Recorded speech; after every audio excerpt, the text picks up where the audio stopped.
Être hypersensible. Comment gérer toutes ces émotions et en faire une force finalement? Moi-même, hypersensible, c'est un sujet qui me touche énormément. C'est pour ça que c'était important pour moi d'en parler aujourd'hui.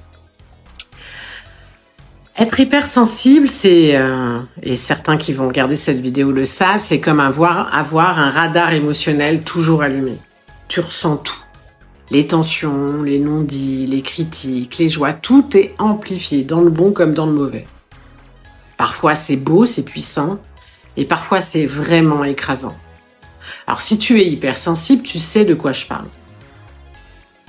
Mais laisse-moi te dire une chose, cette hypersensibilité, c'est ni une faiblesse, qu'on pourrait le croire soi-même, ni un super pouvoir magique qu'on est tout le temps en train de battre là devant tout le monde.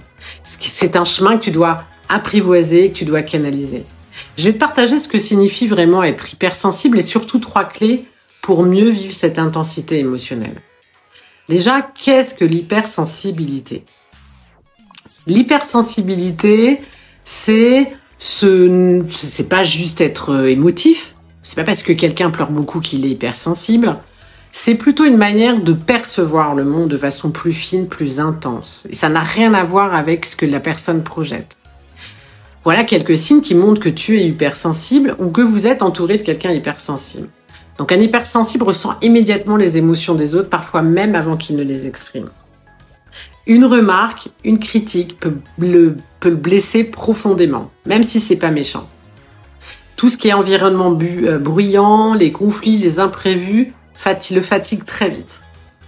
Et il réfléchit beaucoup, souvent trop. Son esprit n'arrête jamais. C'est comme si ton esprit fonctionnait en mode haute résolution en permanence. C'est beau, c'est surtout épuisant. Et quand on ne sait pas comment gérer ça, on va se sentir submergé, fatigué et souvent inapproprié. Alors, laisse-moi te le dire, tu n'es ni trop ni pas assez, tu es juste toi. Et maintenant, l'important, ça va être de vivre avec cette sensibilité sans qu'elle te pèse, parce que ça peut être parfois très pesant, je peux te le dire. Donc voilà ces 3 clés qui vont permettre de mieux vivre cette hypersensibilité. Elles sont simples mais puissantes. Déjà, les utiliser au quotidien pour pouvoir passer au travail d'après.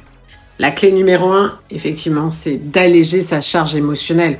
Quand tu ressens tout devient une montagne. Les émotions, les tensions, même les imprévus deviennent gigantesques. Alors qu'il va être important de prendre prendre comme solution des pauses régulières, parce qu'il faut que tu décompresses ou baisser la pression. Tu peux utiliser par exemple cette technique de respiration, d'inspirer profondément pendant 4 secondes, de retenir ton souffle pendant 4 secondes et d'expirer lentement en 6 secondes. Et de faire ça 3 fois. Ça va aider ton système nerveux à se calmer et à reprendre le contrôle.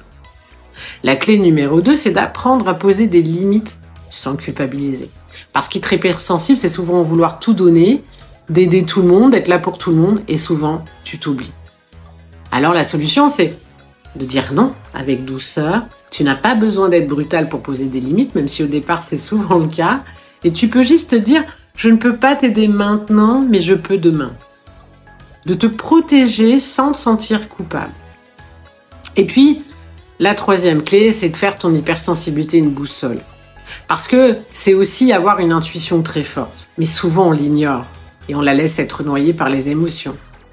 Donc avant de prendre une décision importante, prends un temps pour te poser cette question. Qu'est-ce que je ressens vraiment tout au fond de moi?